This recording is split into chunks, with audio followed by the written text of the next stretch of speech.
The American dream in the last few decades has come apart. You can choose affordability or you can choose upward mobility, but you can't have them both together. That's terrible. Liberals have associated success with how much money they can authorize and spend rather than what they can build in the world. What's the difference between DOGE as it exists in a Trump administration and an actual obsession with making government efficient? It's like, what if we landed a man on the moon and then never talked about the Apollo program? That's how I feel about Operation Warp Speed. What you can't debate is the sheer, objective, existential fact that Americans are more alone than ever, and that in many ways, we're choosing this aloneness. I'm Derek Thompson, I'm a journalist, and I'm the co-author of the book Abundance with Ezra Klein. Going from Collapse to Abundance with Derek Thompson. So several years ago, in 2021, Ezra Klein wrote a column for the New York Times about an idea that he called supply-side progressivism. And his insight was that for the last few decades, the liberal movement, Democrats in America, had been very, very good at spending money to help people. We had Social Security, we had Medicare, we had Medicaid, we had all sorts of tax expenditures like the Earned Income Tax Credit. These are really, really important in terms of improving people's lives, reducing poverty, helping people live happier lives in this country and achieve the American dream. But at some point over the last few decades, liberals had fallen out of practice with building in the physical world. And so Ezra said what we need in America is not just a demand-side progressivism, which is to say taxing and then spending, but also a supply-side progressivism, which is fixated on actually building in the physical world. So I thought that was a really, really interesting article, and I had been thinking about these issues for a while. And I thought, if you look at this issue across the economy, whether it's housing or clean energy, or even in many places the availability of doctors, the story of the American century has just been one scarcity after another. So Ezra had been working on his idea of supply-side progressivism, and I had this idea of an abundance agenda, and we had been texting back and forth about a bunch of stuff over the previous few months, and we just got our heads together and thought, it kind of feels like we're writing the exact same book, just using different language, and maybe rather than race each other to the finish line on two parallel tracks, we should merge the tracks and co-write this book together. And so that's how the book Abundance came to be. And as we continued talking about these ideas on the phone, in person, we thought, yes, this is absolutely about an agenda of a platform of making abundant the most important elements of modern life: housing, energy, science, technology. But it's actually just more than that. It's more than just a positive vision of the future, which is important. We also realized that in order to get this book right, we needed to take a long, hard look in the mirror at the legacy of liberals over the last few decades. If you look at the largest states governed by Democrats, New York, California, Illinois, Minnesota, Oregon, Washington, these states are losing population. And so it's not just that Democrats are losing elections on this issue of affordability, they're losing people. And while voting is an expensive act, you have to take hours out of your day to do it, the most expensive act is voting with your feet, which is to say moving. And if the middle class of America, the working class, is leaving areas that are governed by liberals, that is a profound indictment of the liberal movement in this country. And so much of this book is not only a positive vision of abundance, which is a big, capacious, hopeful word, it's also a very critical analysis of where liberalism has gone wrong in the past 50 years and how we can right it for the next generation.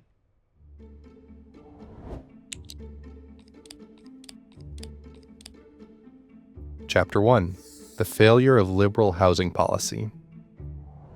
There's lots of ways to explain the 2024 election, but I think the most parsimonious explanation is that it was an affordability election. Many Americans felt like the last 4 years, and in many ways the last few decades, had just gotten too unaffordable when it came to the most important parts of their life, especially housing. And you look at this right now, an extremely high share of Americans are spending more than 30% of their income on rent or on mortgages. It was just recently reported a few weeks ago that the average age of the first-time homebuyer has increased to an all-time high. It's very, very difficult for many Americans to afford rent, but it's particularly hard for young people to buy into this market.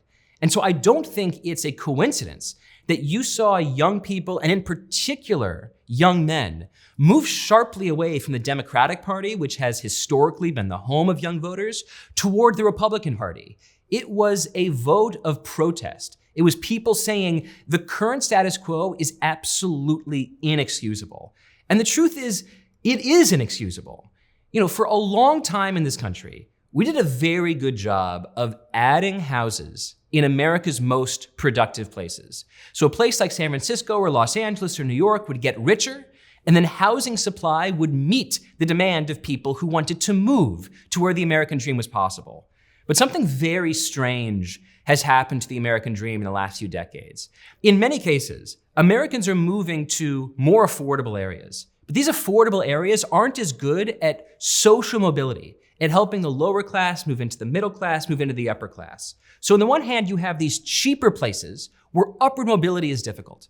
And on the other hand, upward mobility is often very high in places like Boston, New York, San Francisco, Los Angeles. These are productive places where people move and benefit in many ways from their proximity to innovation and productivity. But these places are so impossible to afford a home in that people are leaving rather than staying. And so if you think of the American dream as being this idea of you can choose where you live, and wherever you live, you will also have the benefit of upward mobility, working your way into an affordable middle class, the American dream in the last few decades has come apart. You can choose affordability or you can choose upward mobility, but you can't have them both together. That's terrible. That's the opposite of the American dream. That is, you have to choose between the two things that you want. And the reason this happened, I think, is a really interesting and profound historical story.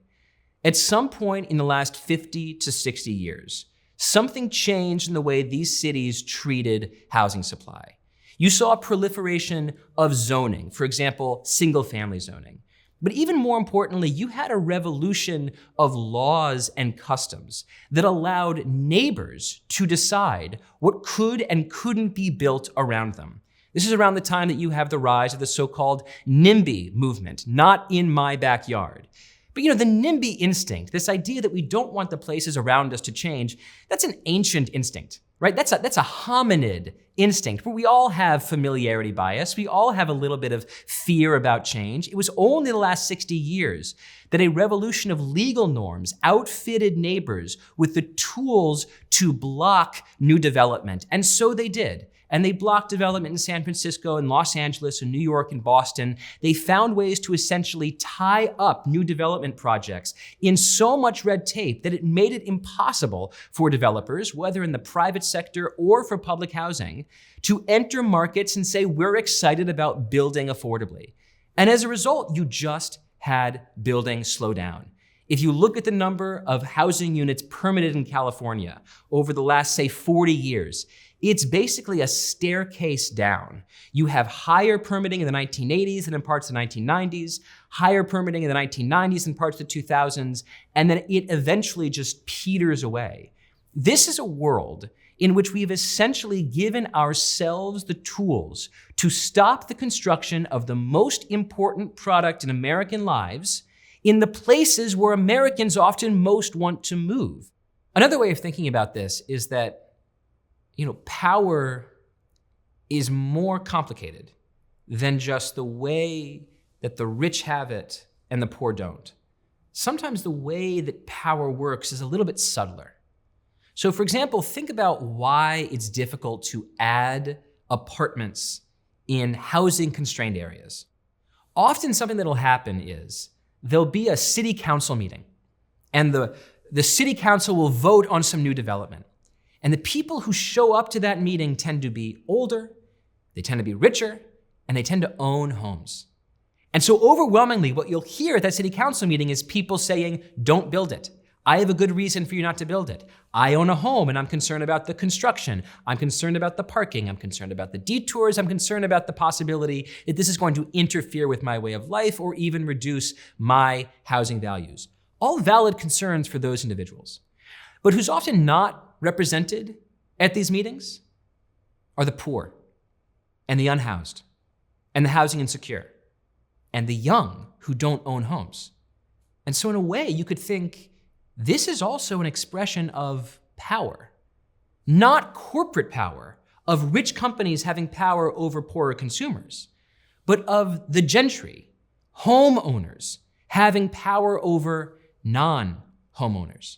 And I think having a sophisticated understanding of how power works in America requires us to have a broader sense of when minority interests are taking over from majority interests, right? The power that's exercised by a company lobbying the federal government to give them a tax cut is a great example of that company using their might to wrest a private profit out of a public system.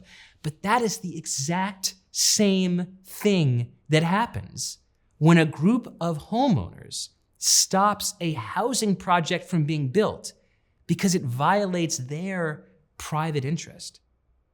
I want to be absolutely clear here. Some people read this project and say, Derek, are you just trying to build, 10,000 story skyscrapers in Los Angeles and fit the entire country into like a 10 square mile block in one part of Los Angeles? No, absolutely not. If people want to move to the suburbs, they should be able to move to the suburbs. But if people want to move to cities, they should be able to move to cities. Right? The concept of housing abundance, as I see it, is very much an argument about freedom. It's about the freedom to live where you want to live.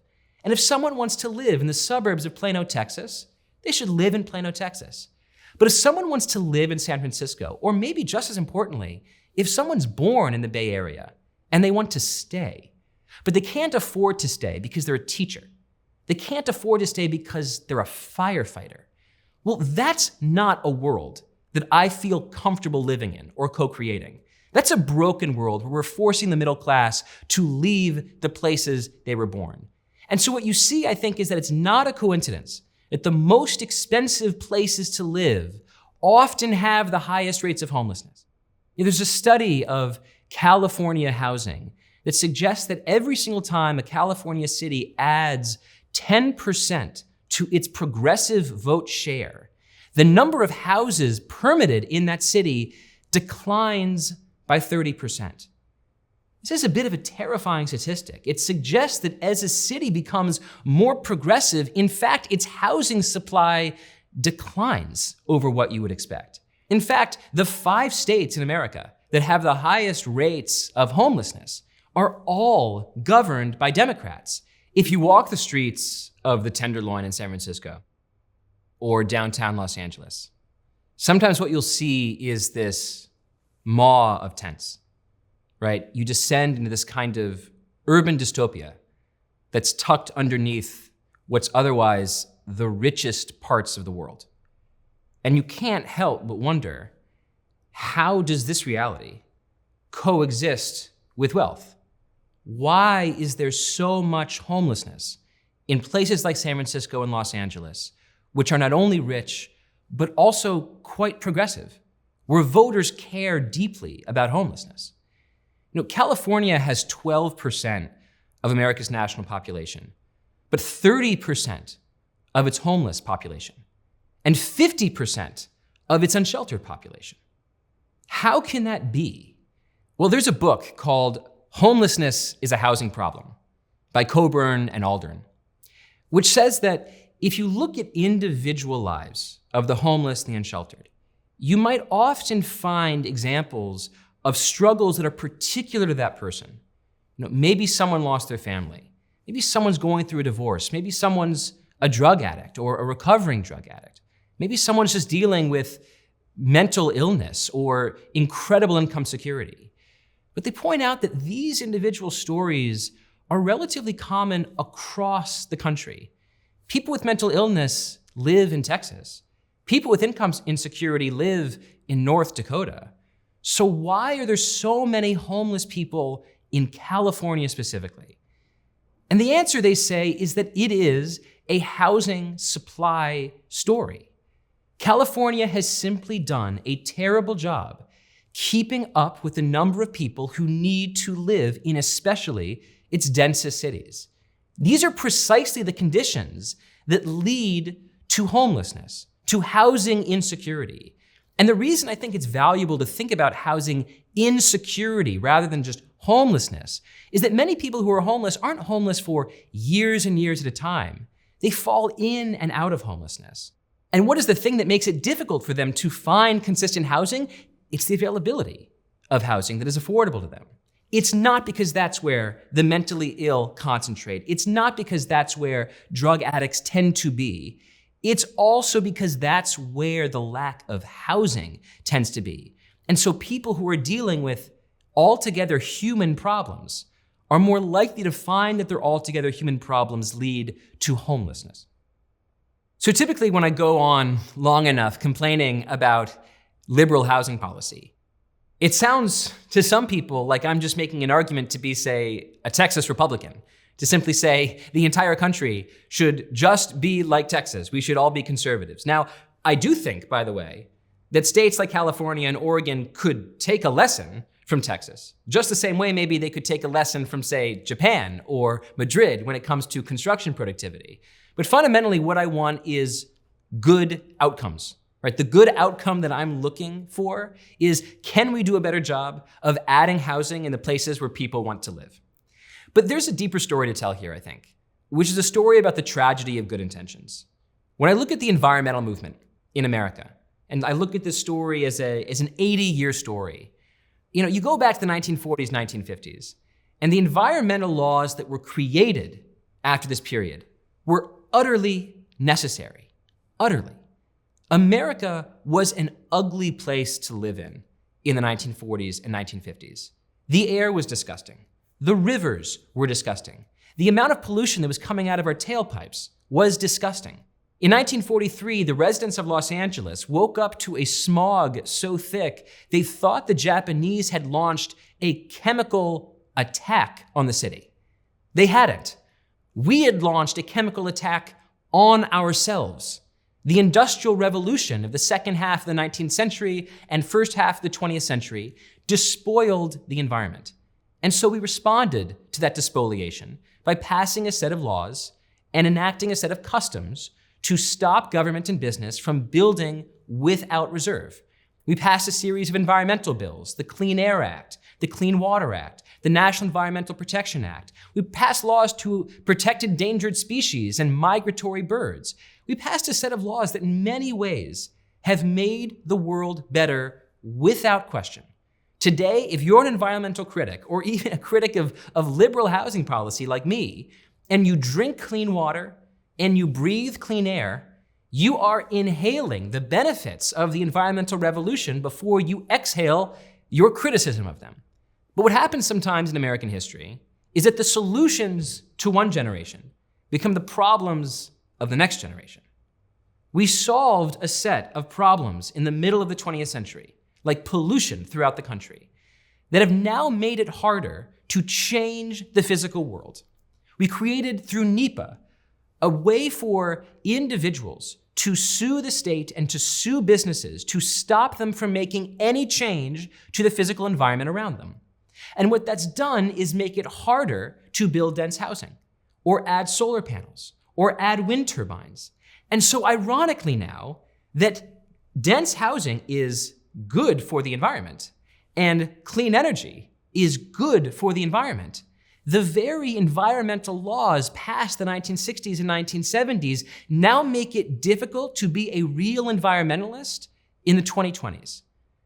Every generation needs to consider the project of institutional renewal.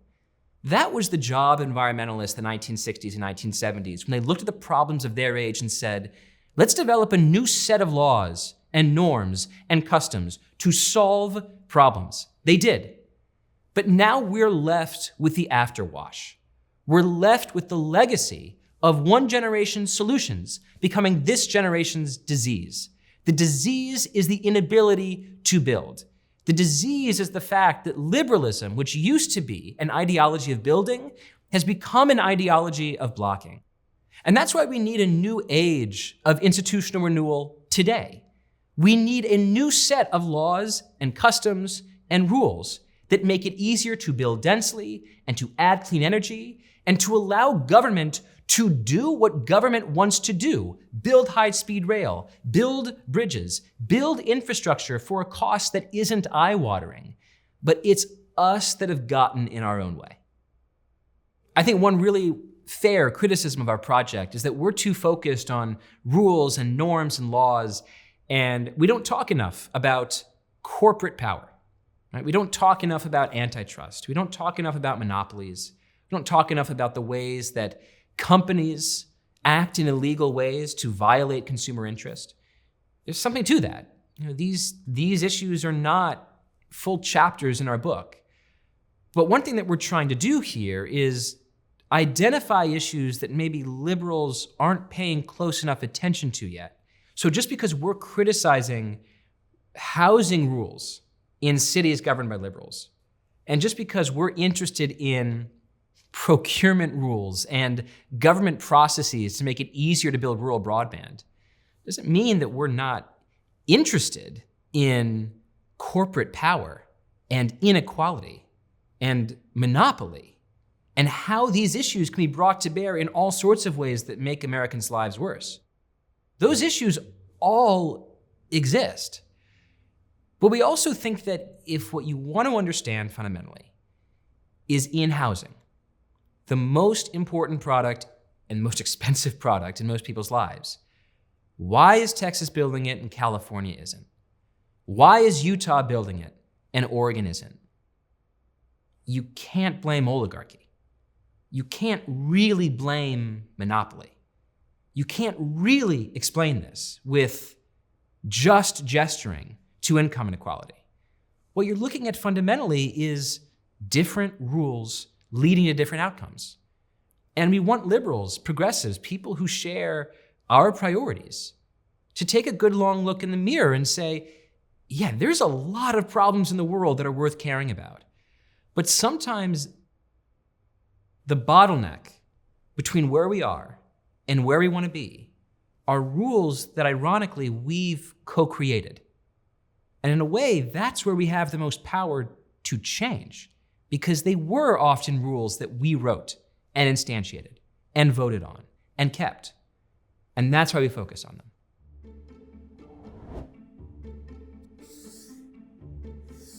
Chapter 2, The Untapped Potential of Government Efficiency. It's not just housing that we can't build in this country anymore. It's just about everything. We can't build housing fast enough. We can't build clean energy fast enough. We can't build affordable transit. The most expensive mile of subway in the world is in New York City. We can't build infrastructure. California authorizes $33 billion to build a high-speed rail system that 15, 20 years later does not exist. We can't build skyscrapers as fast as we used to. We can't build just about anything at the speed or affordability that we were once able to just decades ago. And this isn't just about the fact that the physical world has been entangled in rules and laws that make it hard for business to build. Often it's the government getting in its own way. So here's a quick example. A couple years ago, 2021, Joe Biden signs the Bipartisan infrastructure bill. $1.2 trillion to build in this country. If you're an abundance person like me, you would think this bill must be the perfect bill. Like our book could have just been entirely about how wonderful it is. But then you look at the implementation of this bill. So there was a part of this bill that's called BEAD, Broadband Equity Access and Deployment. And this was $42 billion to build rural broadband for underserved Americans. But now, today, 4 calendar years after that bill was passed, practically no rural broadband has been built. How is that possible? How did the government so get in its own way that we couldn't actually implement a law that we were proud of? Well, you look into it, and it turns out that in order for states to get access to that pot of $42 billion, they had to go through a 14-step process to get access to the money. So step number one, the FCC had to draw a map of the underserved parts of the country. And then there was a challenge period where the states could say, oh, no, actually, you said that this part is underserved, but you should have said that this other part is underserved.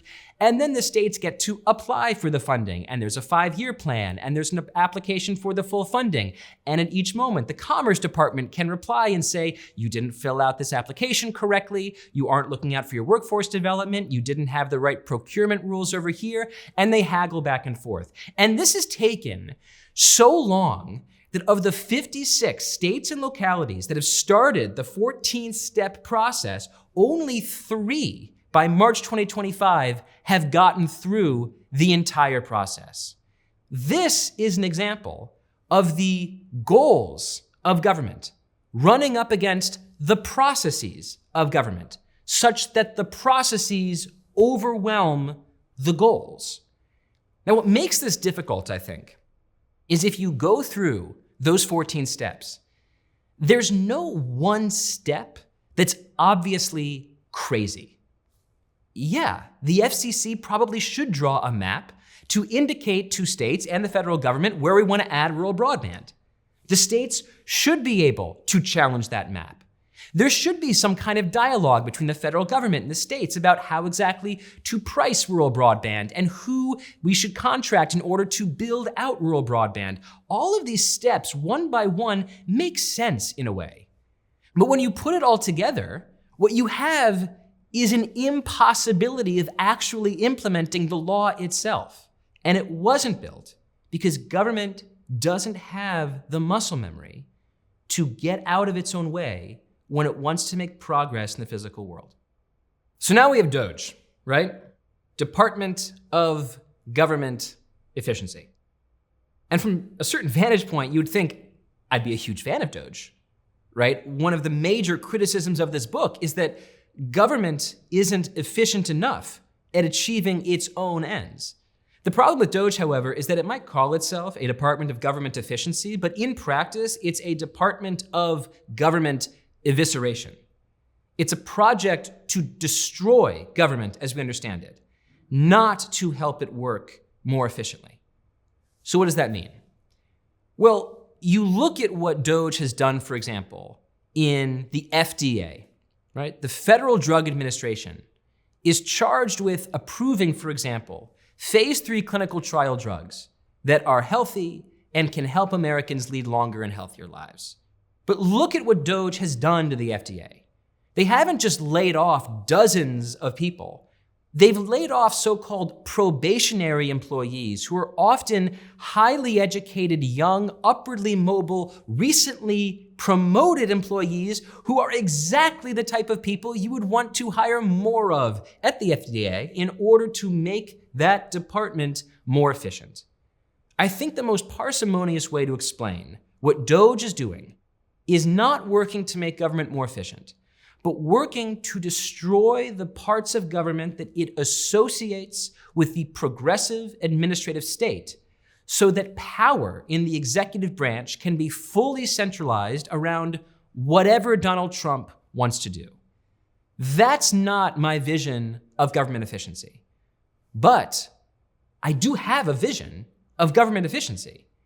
I do think it's a huge problem that in the last few decades, liberals have associated success with how much money they can authorize and spend rather than what they can build in the world. That's how you get a world where, for example, Californians are proud to authorize $33 billion to build a high-speed rail system, but no high-speed rail system exists.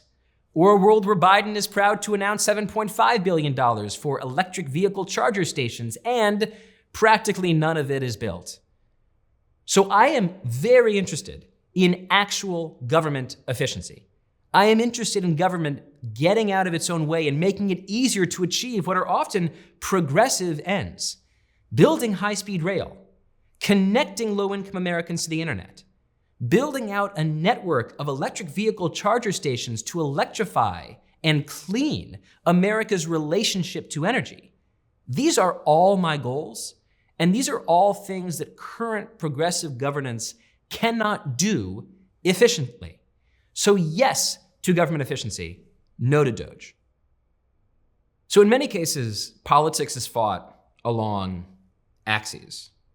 Are you liberal or are you conservative? Do you believe in higher taxes or do you believe in lower taxes? And one of these axes that you hear about a lot is, should government be bigger or smaller?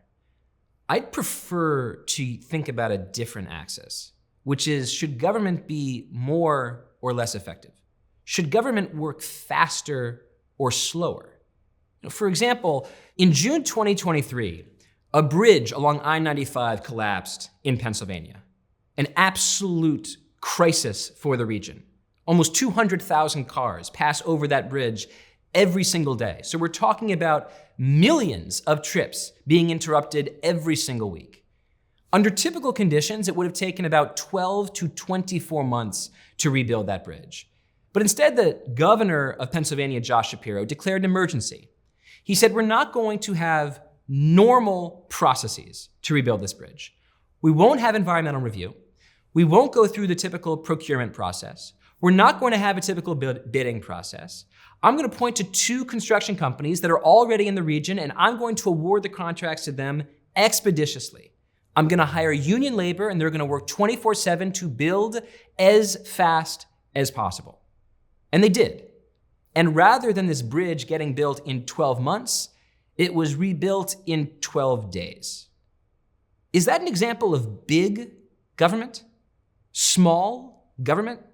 No. Big versus small is simply the wrong axis along which to evaluate this political success. This was about fast government, effective government. It was about prioritizing speed and outcomes in the physical world. In a way, the story of the I-95 bridge is like the photo negative of the story of the last 50 years of American governance and building in this country. Because what was prioritized here was the question, how do we do something that is absolutely critical to the public good as fast as possible, rather than listen to as many different groups as possible? Make this process as fair as possible, no matter how long it takes to complete it. Speed was prioritized over process. And the voters loved it.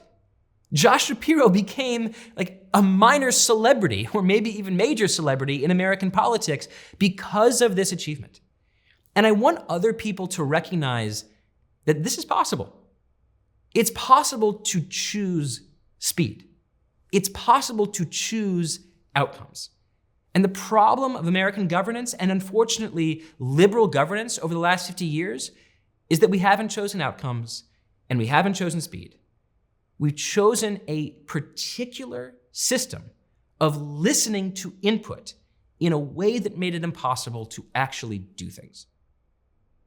So abundance, this project it's trying to do a lot of things. We're trying to execute a bit of a paradigm shift on the left to think and be fixated less with process and be fixated more with outcomes.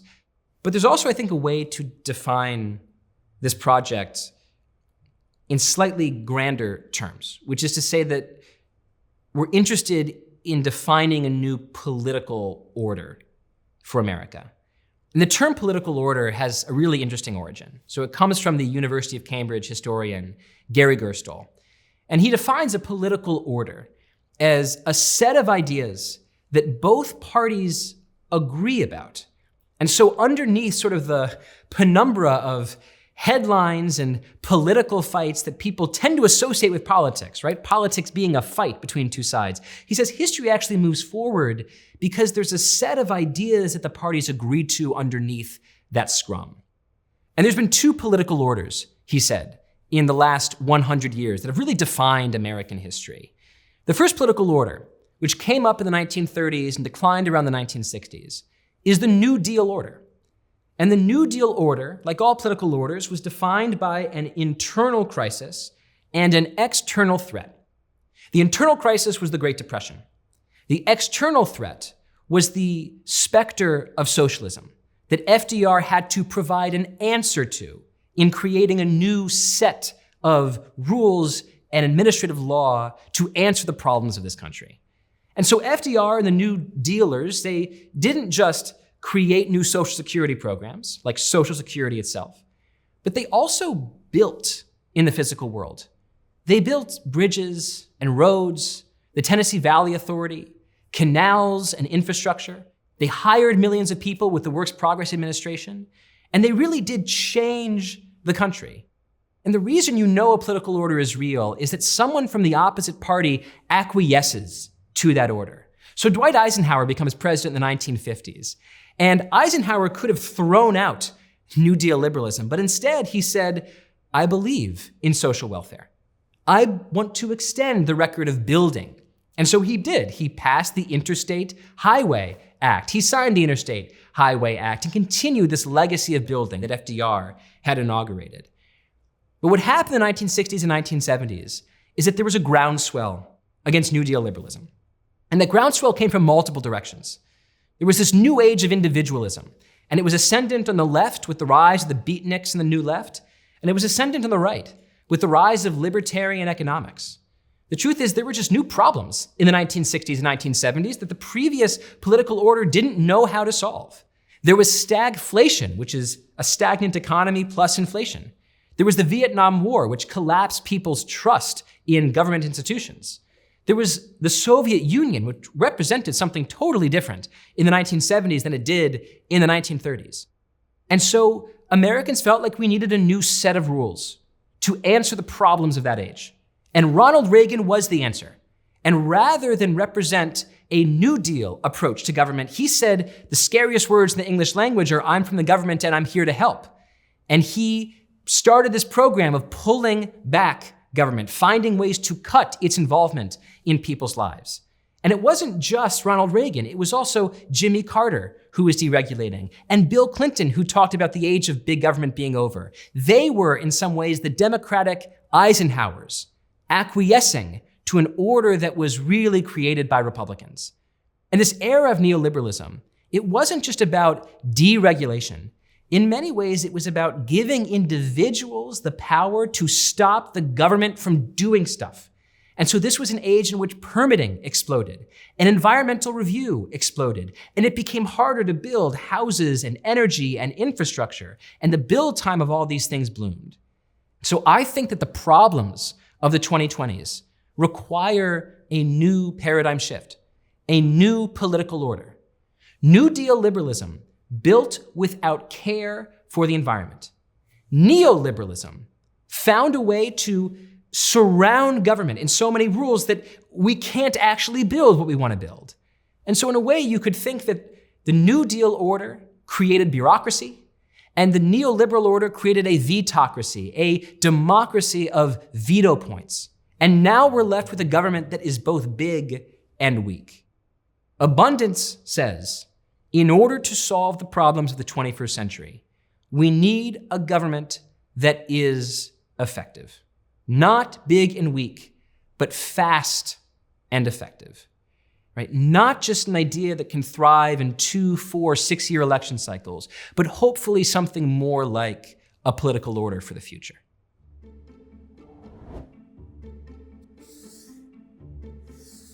Chapter 3. Innovation requires implementation. So we have a line in this book that's something like, to have the future we deserve, we need to build and invent the things we need.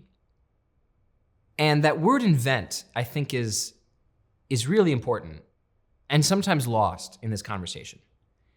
It is, of course, important to build what we know. We know how to build homes. We know how to build elevators, apartment buildings. We know how to build energy. Sometimes we just choose not to do it very quickly. But progress, human progress, is often about, and maybe even exclusively about in the long run, the discovery of things we don't know and that we don't yet understand how to build, right? If what you want to understand is, why is life in 2020 better than life in 1920, and much better than life in 1820, and completely different than life in 1720? The answer has nothing to do with human psychology or biology. It's a story of technology. In 1720, there was no such thing as a vaccine. In 1820, there was no such thing as electricity. In 1920, there was no such thing as penicillin. 2020 is better because we invented those things. And sometimes I think liberals are very interested in, as I am, the concept of universal health insurance. I'm a huge supporter of universal health insurance.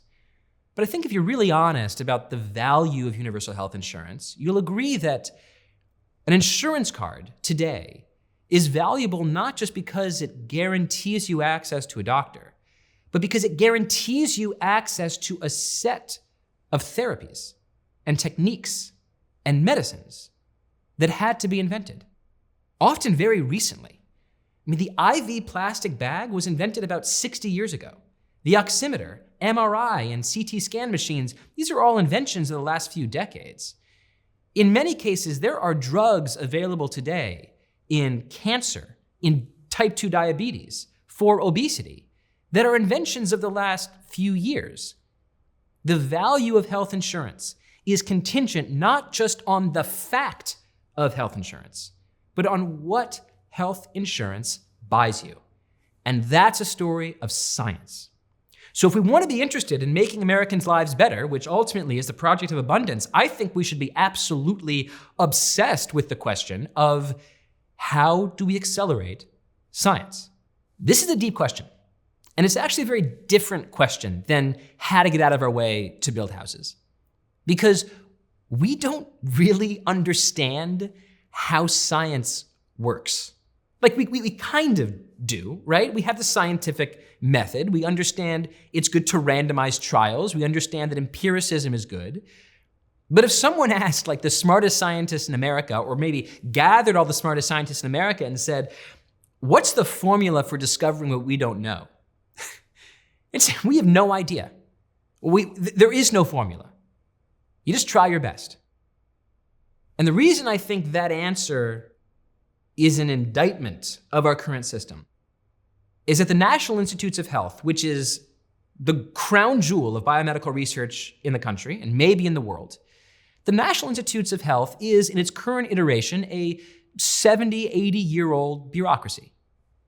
Its processes are old. Its habits are old.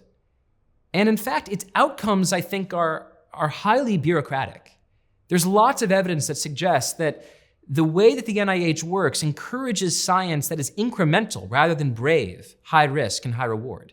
Lots of evidence that suggests that the NIH tends to fund older, more established researchers because of their reputation and their grantsmanship, their ability to write grants, rather than support young scientists who, with any reasonable understanding of scientific history, often have the most interesting breakthrough ideas.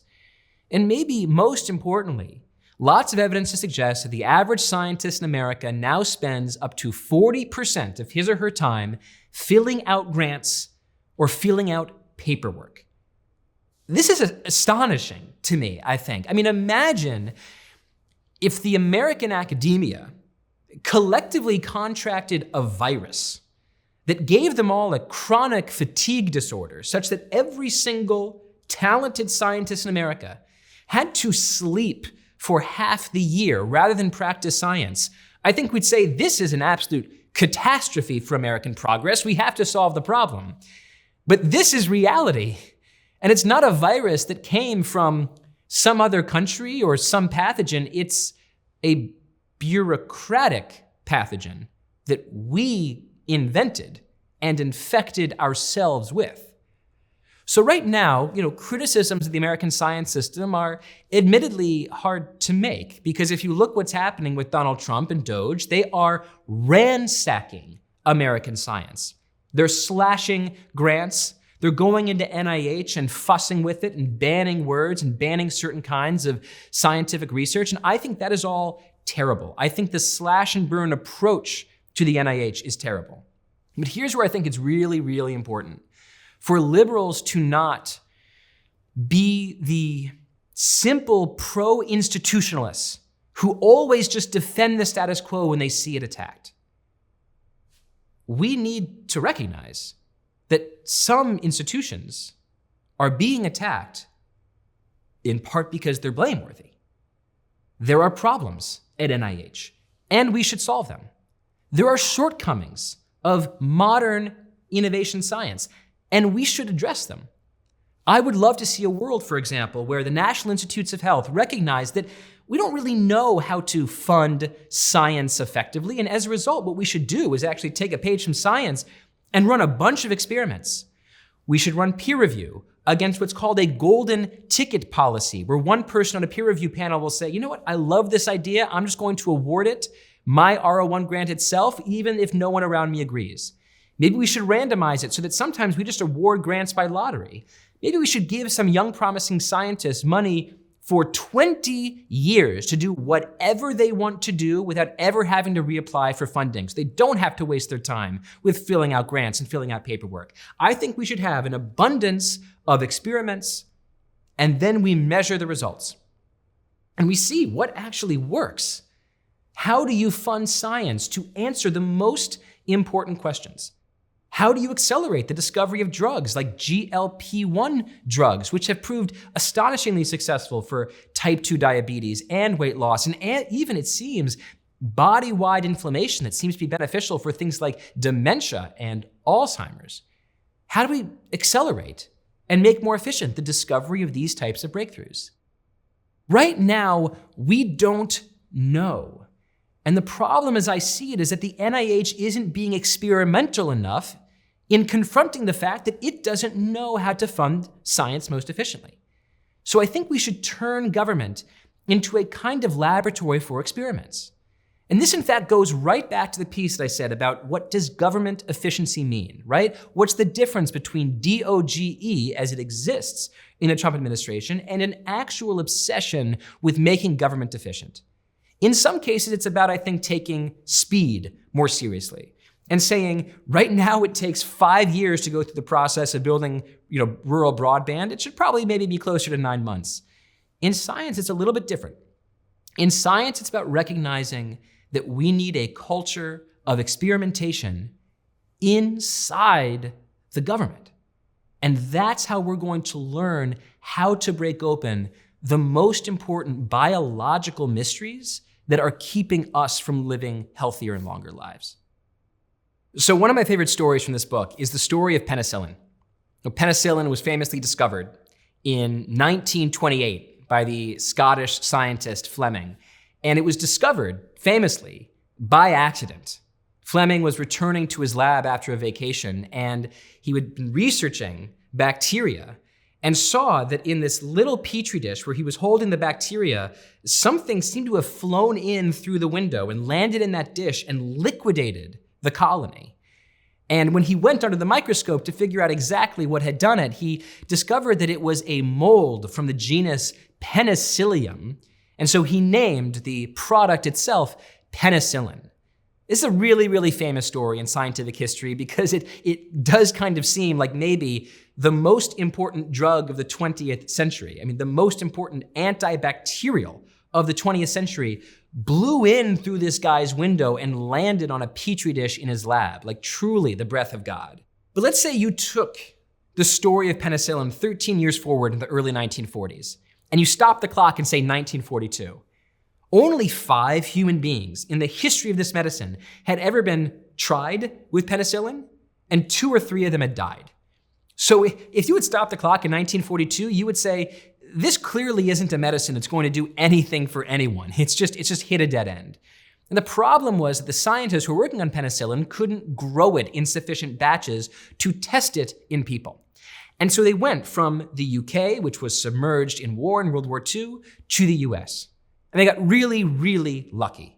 Because just as they took penicillin to the US had started this program called OSRD, the Office of Scientific Research and Development, which was launched by FDR to coordinate all technological and scientific innovation during the war. So The Manhattan Project, which built the nuclear bomb, spun out of this. And one of the most important achievements of the OSRD was that they found a way to grow penicillin at scale, to test it at scale. And 3 years after scientists took penicillin to the US, we had grown it to the extent that the death rate from bacterial illness among American and British soldiers declined by a factor of 18.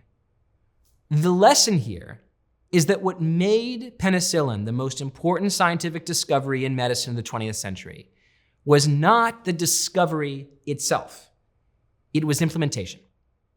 And I think this is a lesson that is sometimes lost for fans of progress and also for people in government.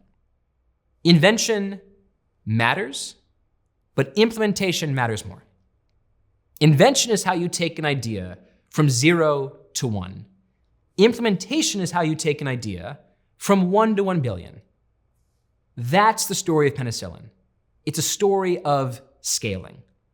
And when I look at American history in the last 70 years, I'm worried that we've somewhat fallen out of the habit of implementation, right? An American invented the elevator, and somehow we can't build apartment buildings. Americans invented nuclear power, but we basically stopped building nuclear power plants after the 1970s. Americans invented the solar cell, but we let the frontier of solar development escape to Germany and Japan and now China. An American invented, or Americans invented, the transistor. But if you look at where the most advanced semiconductors are being built in the world, the vast majority of them are being assembled in Taiwan, not America. So over and over again, I'm worried that while America clearly wins all of the Nobel Prizes, if there were a Nobel Prize for implementing what we invent, we would not be so dominant. Now, here's where I think there's actually a success story that's been wildly underrated. And it's Operation Warp Speed, which is the program under Donald Trump that in 2020 accelerated the development of mRNA vaccines that saved millions of American lives and maybe tens of millions of lives around the world. Operation Warp Speed has a very, very, very strange reputation right now.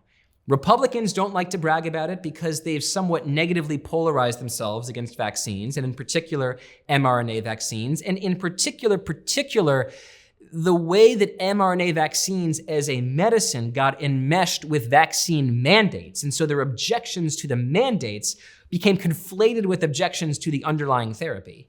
But then on the Democratic side, I think what you see is that a lot of people don't talk about Operation Warp Speed because they don't want to give a lot of credit to a program that was initiated under Donald Trump.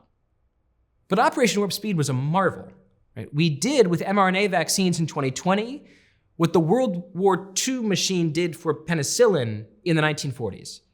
We took the germ of an idea, a little synthetic mRNA recipe that at first existed only in a lab, and we blew it out so that it could be implemented at scale, delivered to billions of people around the world. And Operation Warp Speed did this in a really canny way. There was push funding, so direct subsidies for pharmaceutical companies, but there was also what's called pull funding.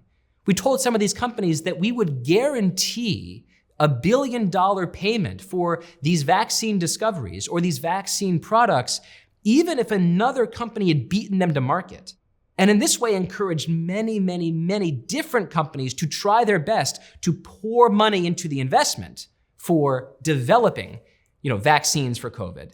Then, once the vaccines were created, the government created this sort of glide path that allowed them to go from being in a lab to being injected into people's arms. We made it easier, for example, for the vaccines to be transported in special glass vials that were built by Corning. So we contracted with glass companies in order to help companies like Moderna transport these vaccines across the country.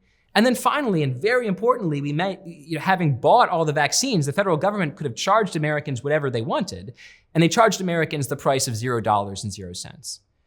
So we had this extraordinary all-of-government achievement with Operation Warp Speed. And what is its legacy? We've basically forgotten about it. It's like, what if we landed a man on the moon and then never talked about the Apollo program? That's how I feel about Operation Warp Speed.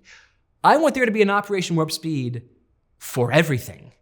I want there to be an Operation Warp Speed for cancer drugs, if we can, an Operation Warp Speed for addiction pills, an Operation Warp Speed for inflammation, an Operation Warp Speed for cardiovascular medicine, an Operation Warp Speed for dementia, for obesity, for clean cement. Cement that we manufacture that doesn't just cook the planet. In fact, if cement were its own country, sort of a weird thing to think about, it would be the 7th largest emitter of carbon dioxide in the world.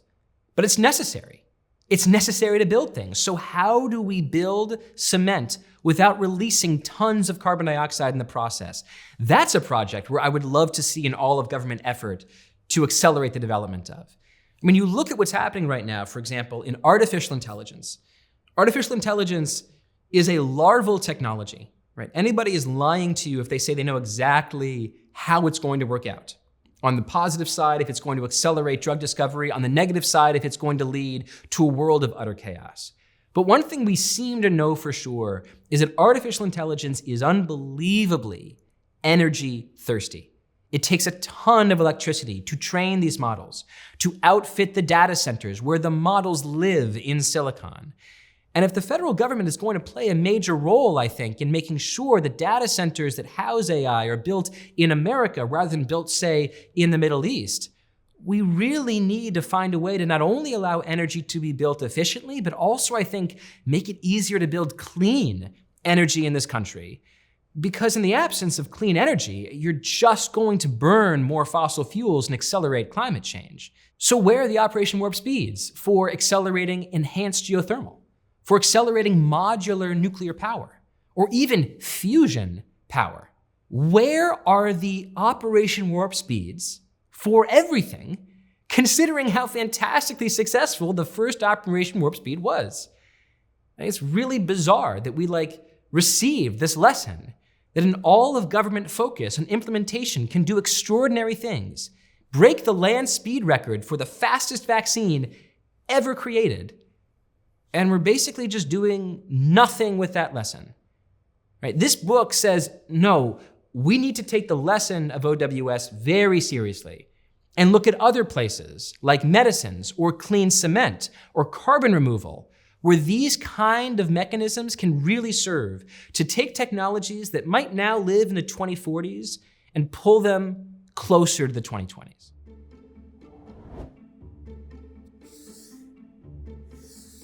Chapter 4, The Antisocial Generation. So obviously the world has changed a lot in the last 50, 60 years. You go back to 1960, college was affordable, but it was impossible to buy a flat screen television because they did not exist. And today you have the opposite, where it's very easy to buy a flat screen television, but college is often massively expensive for many, many families. But it's not just this world of unaffordability that has settled in, and this world of blocking, and this world of red tape. I think at the individual level, something very profound and existential has changed about American life, which is that American life has gotten significantly more alone. Right? Robert Putnam wrote this famous book called Bowling Alone in 2000, where he pointed out that going back to the 1950s, you saw pretty linearly this decline in associations, in groups, in friendships, in people seeing each other. I mean, he traced this decline across so many different areas. If I recall from the book, he even said that people write fewer greeting cards and thank you notes than they did just 50 years earlier. And it's funny because in 2000, a lot of academics rose up and they said, Bob Putnam, he's just wrong. He's looking at this the wrong way. In fact, if you look at it the right way, they said all sorts of social interactions are totally blooming. This is like a golden age for people being together. But now 20, 25 years have passed. And it turns out that Putnam was even more right than he knew. So the American Time Use Survey, which is an official government survey run by the Bureau of Labor Statistics, asks Americans every year, how much time do you spend doing stuff? How much time do you spend eating dinner? How much time do you spend working? How much time do you spend sleeping? And one question they ask is, how much time do you spend in face-to-face socializing with people who are outside of your home? And it's found that the average American now spends 20% less time socializing in person than they did just 20 years ago. and a record amount of time spent alone by themselves. I think this might be the most fundamental fact of American life that there is.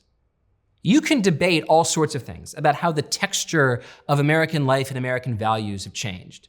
What you can't debate is the sheer, objective, existential fact that Americans are more alone than ever, and that in many ways, we're choosing this aloneness. So if you trace the decline of socializing over the last 60 years, in many ways, I think it is a story cleanly told by technology. Technology is not the only thing that plays a role here, but it's a critical thing that plays a role here. You go back to the 1960s, and then you have the rise of the car. And the rise of the car allows people to drive away from downtown areas and populate the suburbs. And this happens to be a period, by the way, where the sociologist Eric Kleinenberg has written social infrastructure, which was being built like crazy between the 1930s and 1950s, kind of starts to wither away in cities, and so Americans move out to the suburbs. In this way, you could say the car privatized American lives. But then, right after the popularization of the car, you have the invention of the television. And if the car privatized American lives, I think the television privatized American leisure. People chose to spend their leisure time just sitting on a couch watching the tube. There's this amazing statistic that between the 1960s and the 1990s, the average American gained about 300 hours of leisure time every single year. You can sort of step back and think, like, if someone told you that you had an extra 300 hours added to your waking consciousness in the next 12 months, what would you do with it? Would you learn another language? Would you read the Odyssey? Would you spend more time with your kids? Would you pick up sewing or pottery? Well, it turns out that Americans actually had this gift in the second half of the 20th century, and they spent those extra 300 hours of leisure doing almost exclusively one thing: watching more television. So then you get in the 21st century, and if the car privatized American lives and the television privatized American leisure, the smartphone privatized our attention. Smartphones allow us to be alone even when we're around other people. You can be in a cafe and be alone. You could be at a party and be alone. You can essentially choose to turn your waking consciousness into an experience of aloneness whenever you want. Now, some people are going to say that, Derek, this entire criticism is unfair because the time we spend on our phones is actually very social, right? We're texting people, we're emailing, sometimes we're calling, we're FaceTiming. And yes, some time that we spend on our phones is social after a fashion. But I really don't think it's at all a replacement for being with people. I think if we're honest with ourselves, we know this. The experience of texting a friend is often the experience of catching up. But the experience of being with a friend is the actual texture of friendship. And so as physical world friendships become funneled into our devices, I think we lose so much of what makes human relationships valuable in the first place. So I've called this phenomenon the antisocial century. And I call it the antisocial century rather than the lonely century for a very specific reason. Loneliness, as defined by some sociologists, is the feeling that someone has when there's a gap between their felt sociality and their desired sociality. It's me on the couch watching TV and being like, man, I kind of want to get a drink with that friend. Loneliness is the biological instinct that's healthy in many cases, that pushes me to get off the couch.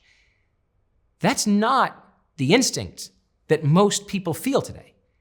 Instead, the instinct is in many cases to stay on the couch. There's this trend on TikTok that some people call cancel-ation, which is young people, often in their 20s, in many cases the most socially starved generation in American history. They have fewer friends than previous generations. They spend less time with their friends than previous generations. And what happens is they'll film this little dance that they do when a friend cancels plans. They'll say, oh my God, thank God my plans were canceled. I can spend more time at home alone. Is that loneliness? No, that's the opposite of loneliness. That's someone celebrating when the opportunity to socialize is canceled. That's the decision to be alone. An anti-social decision, not an expression of healthy loneliness. And what's happening here, I think, is actually really interesting. Like at a level of biochemistry, I think it's absolutely fascinating, because here's what I think is happening. I think a lot of people are experiencing their leisure time by dumping their attention into their phone. And as they're flicking through TikTok and they're flicking through Instagram, they're thinking, dopamine hit, dopamine hit, dopamine hit. And what happens sometimes when we experience a really high dopamine period is that our reserve levels, our so-called tonic levels of dopamine, drop. And so we're spending all this time on our phones, we put our phone down, and we're like a little exhausted. Maybe a friend texts at that very moment and says, hey, you wanna get a drink? Hey, you wanna get dinner? Hey, you wanna just hang out outside the house? And what populates in our head is all the various ways that the adventure of leaving our home could actually be a misadventure.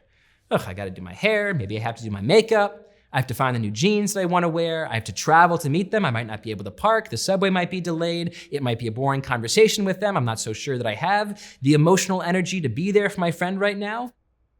And so all we think of is the misadventure rather than the adventure of socializing. And so we say no, and instead we just go back to our phones. We are essentially dumping our dopamine, our drive, into our screens rather than gifting it to other people.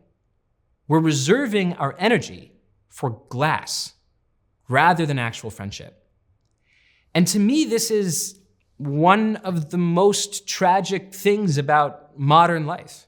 And I truly now, I see it everywhere. I see it in the fact that there are restaurants where I go to now where I'll go into the restaurant and rather than see people seated in the chairs, I'll just see a bar filled with brown paper bags for people to enter the restaurant, take the bag, and go home. And it turns out that today the restaurant industry is 74% by foot traffic off premises, which is to say that the restaurant industry right now is 3/4 about people grabbing food to eat at home rather than eating together with people from outside of their home. I see it on social media where, for example, there's like this TikTok trend of dudes who will brag about their morning routines, right? This is often like a very handsome man who wakes up in the morning and goes through the morning routine where he meditates and he journals and he works out and he drinks his water and he has his smoothie and he journals again and he goes into the sauna and he does his cold plunge. He has the perfect self-optimized morning. And in these video dioramas of a life well lived, there are no people except for him. He wakes up in bed alone. He spends his life alone. There's no child, there's no wife. It's just a vision of life perfected that is essentially a monk.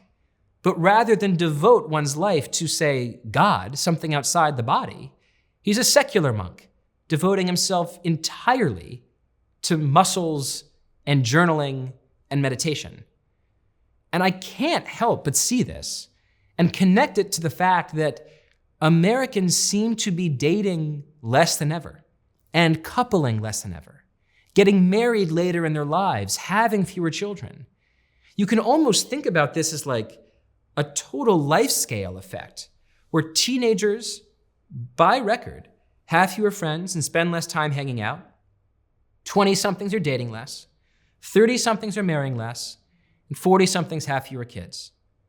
Those are the social costs of the antisocial century. It's a world where people who might be biochemically tricked to not listen to the voice of loneliness, the biological urge to be with people, demanding too much aloneness for themselves. So much aloneness that it's actually bad for them. And the costs of this at an emotional and psychological level are obvious. Rates of anxiety are going through the roof. Rates of social anxiety are going through the roof. Young people have never been more depressed or never said they had fewer friends. We're doing this to ourselves and we don't have to. There's this idea from the author Neil Stephenson called Amistics, which is a term that he adopted from the Amish, that he thinks of as the values that we give to technology. And he points out that the Amish are famous for rejecting all technology, but in fact, they don't reject all technology. They sometimes have washing machines, they have solar power. Instead, what they have is a very narrow filter for technology. They only accept technology into their lives if they believe it is in service to a pre-existing value. So they say no to televisions because they think televisions might interfere with hangs between families. But they say yes to solar power because it can empower their lives. I wonder if all Americans could benefit from an amistic sensibility. Rather than adopt any technology that makes our lives more convenient, and then just live with the emotional and psychological consequences of that adoption, what if we instead filtered technology for our values? Maybe our values are romance or family togetherness. Maybe our value is a digital or actual Sabbath. Maybe our value is maintaining our ability to concentrate on a single thing for longer than the 15 seconds it takes to swipe between TikTok videos.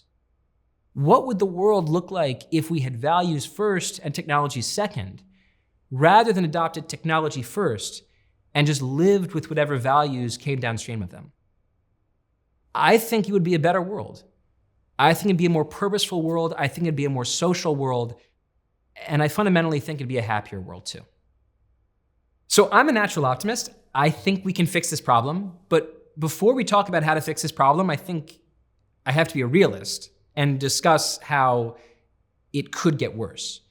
So right now we're seeing the rise of generative AI. And one way that people are using AI is not just to use large language models like ChatGPT to, say, ask questions like a search engine. Many of us are treating it like a friend. There's this company, Character AI, that has tens of millions of users. These are people who are essentially developing emotional relationships with chatbots, even if those chatbots aren't as advanced as they might be in the future at giving us everything that we want from an emotional relationship. I find this future that we're sleepwalking into to be both plausible and extremely scary. And yes, people are gonna hear like, oh, you're just recreating the plot line of Her. This is not a prediction. This is just you reciting the summary of a movie that came out a decade ago. But I think it's worth taking seriously the fact that many young people today have a relationship with their friends that exists almost exclusively through the phone, through texting, and maybe sometimes calls, but mostly texting and sharing memes. When you're texting with someone, like phenomenologically, what's your relationship with them? You're just exchanging bubbles. Here's my text bubble, here's your text bubble, here's my text bubble. At a level of experience, phenomenology, what is the real difference between texting a friend and texting an AI?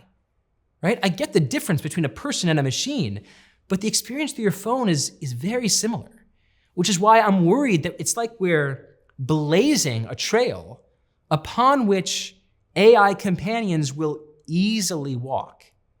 And right now, people like me, I'm 38 years old, so I think it's frankly utterly ridiculous to have an emotional relationship with artificial intelligence.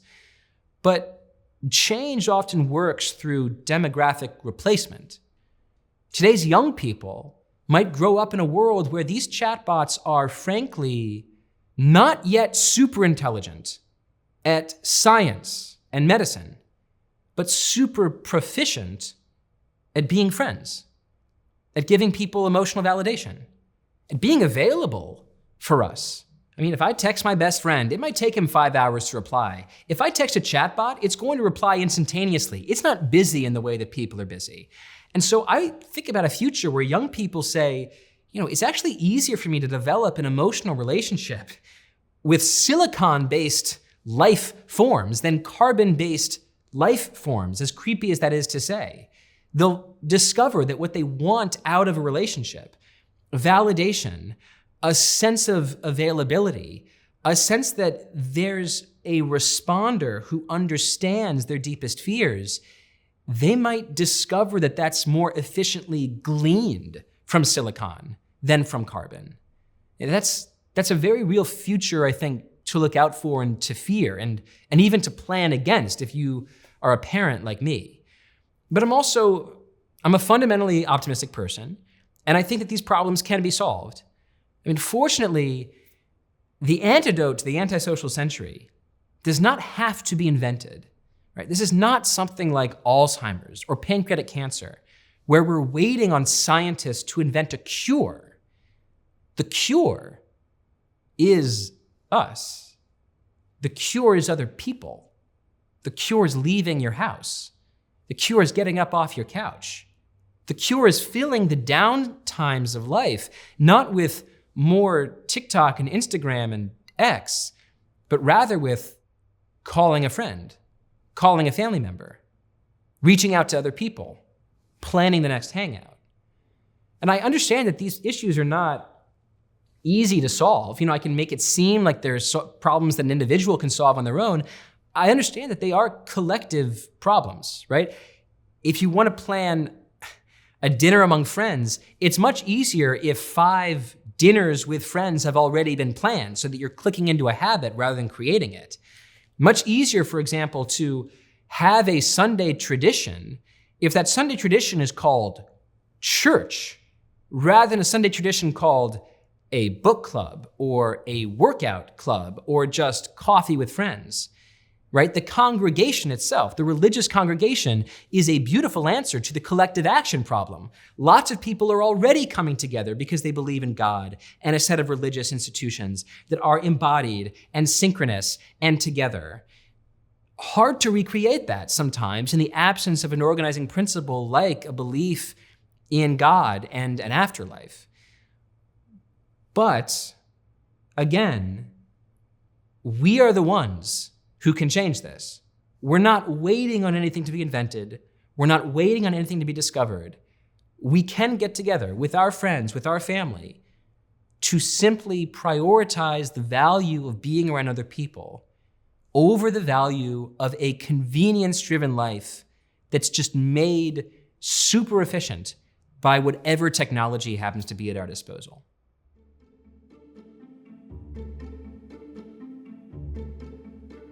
Want to support the channel?